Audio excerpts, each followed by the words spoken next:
हराम है या नहीं। तो फरमाया गया ऐसी शक वाली चीजों को छोड़ देने का नाम तकवा है, हराम चीजें छोड़ने का नाम नहीं। हराम चीजें छोड़ना तो मुसलमान के लिए जरूरी है। शराब नहीं पीता, चोरी नहीं करता, ज़िना नहीं करता, ये सारी चीजें नहीं करता, ये तो मुसलमान के लिए जरूरी है। लेकिन चंद वो चीजें हैं जो हराम और हलाल के बीच में मशकूक हैं, उन चीजों को भी छोड़ देने का नाम तकवा है।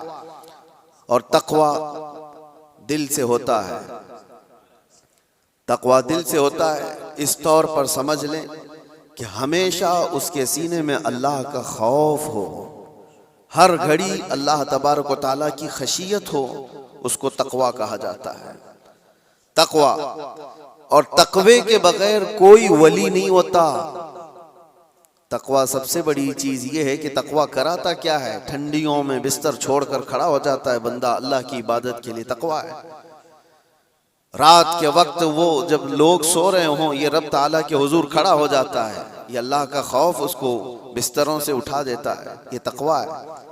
अल्लाह का खौफ उसे ऐसी जगहों की तरफ देखने भी नहीं देता जिसको दुनिया आमतौर पर देखती है, ये तकवा है। अल्लाह का खौफ उसके सीने में, उसकी आंखें महफूज हैं, उसकी जुबान महफूज है, उसका दिल महफूज है, उसके हाथ पैर महफूज हैं गुनाहों से, ये तकवा है। और ये तकवे के साथ ही कोई अल्लाह का वली होता है। अल्लाह का वली वो नहीं कि लठ छोड़ करके रखा है बालों की, 10-10 अंगूठियां पहन के घूम रहा है और कोई भी बाबा बन करके लोगों को लूट रहा है, उसको लोग समझ लिए कि अल्लाह का वली है। अल्लाह का वली वो नहीं होता। सबसे बड़ी बात आपको मैं बताऊं, हुजूर पाक सल्लल्लाहु ताला अलैहि वसल्लम को छोड़ करके कोई अल्लाह तक पहुंच ही नहीं सकता। बखुदा खुदा का यही है दर, नहीं और कोई मफर मखर, जो वहां से हो यहीं आके हो, जो यहाँ नहीं तो वहां नहीं। बे उनके वास्ते खुदा कुछ अता करे, हाशा गलत गलत ये हवस बेबसर की है। हुजूर को छोड़ करके कोई डायरेक्ट जाने वाला रास्ता है ही नहीं, नबी पाक सल्लल्लाहु अलैहि वसल्लम। अब ये बात मैं क्यों कह रहा हूं, कुछ वो लोग जो वली बनने का दावा कर रहे हैं, ढकोसला है, जिनके यहाँ हुजूर पाक की शरीयत का कोई लिहाज नहीं।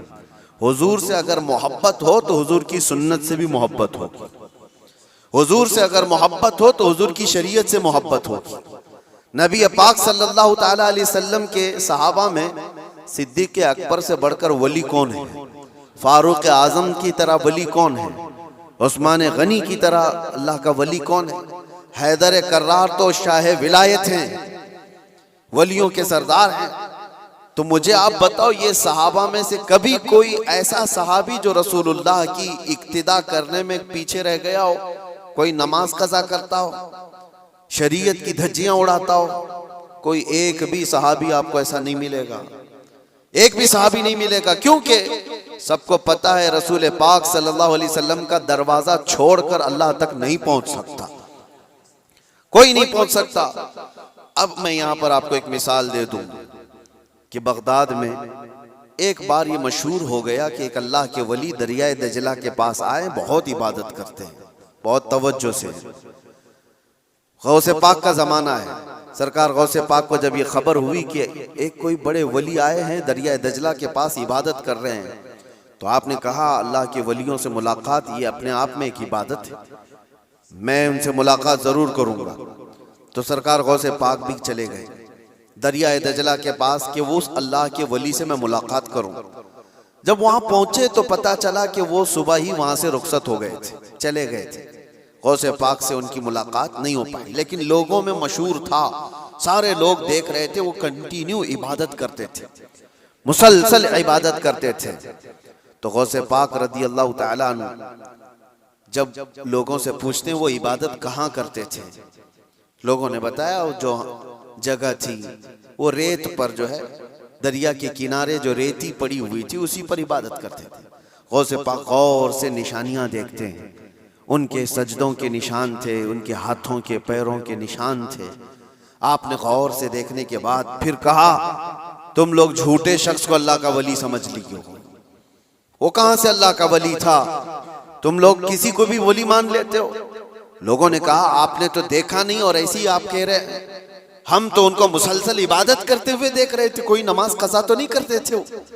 गौसे पाक का मेयार देखें, किसको वो अल्लाह का वली समझते थे, कसौटी। सरकार गौसे पाक फरमाते तुमने देखा जरूर होगा, लेकिन मैं उनके निशानात देख रहा हूँ, सजदे में जाने के हाथों के निशान यहाँ नजर आ रहे हैं। लोगों ने पूछा इससे क्या समझ में आया आपको?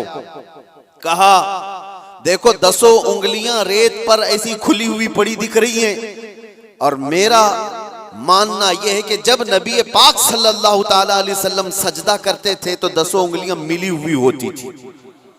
सजदे में हुजूर पाक सल्लल्लाहु अलैहि वसल्लम की उंगलियां मिली हुई होती थी, और ये शख्स जिसको तुम इबादत करता हुआ देख रहे हो उसकी उंगलियां पूरी फैली हुई हैं।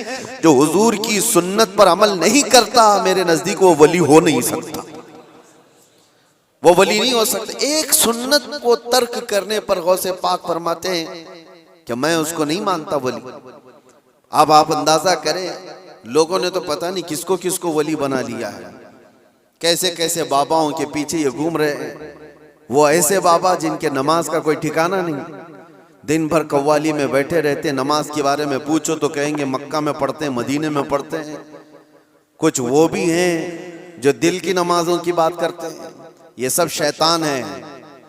शैतान इस तरह के चेहरे बना करके उम्मत को गुमराह करता है। हमारे इलाके में एक मुरीद साहब आए हुए थे काफी साल पहले, किसी पीर साहब के। उन्होंने कहा था कि हमारे पीर साहब की नमाज अल्लाह ने माफ कर दिया है।